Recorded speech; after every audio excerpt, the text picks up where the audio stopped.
So tonight, a Chicago mother's plea. Her son brutalized at a bar by a man just released from jail. CBS 2 investigator Megan Hickey is uncovering the story and the suspect's shocking past. It started with a letter. Mr. James Glasgow, I'm quite sure you have a challenging job. However, I'm writing to you to let you know how some of your office's recent decisions have so horribly affected my family. This mother asked us to hide her identity because her family fears the group of men who violently robbed her 27-year-old son back on November 4th.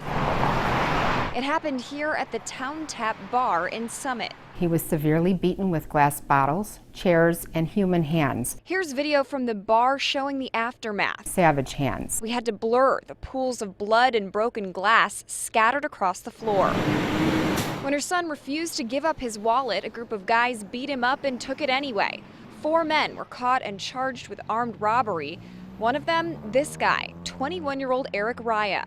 His mugshot might look familiar because up until August, he'd been sitting in jail, charged with a horrifying crime. The whole front of the house was engulfed in flames. You could feel it from the house across the street. He faced first-degree murder charges alongside 2 other men for allegedly firing a flare gun at a home in June of 2017.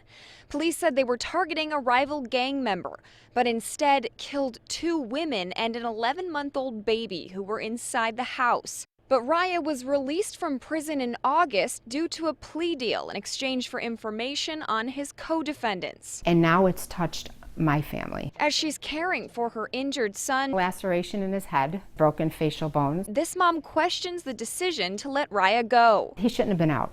Period. We asked the Will County State's Attorney's Office. A spokesperson told me that they can't officially comment because the triple murder case is still ongoing, but pointed me to a transcript of the plea agreement, where Raya's involvement in setting the actual fire was minimized.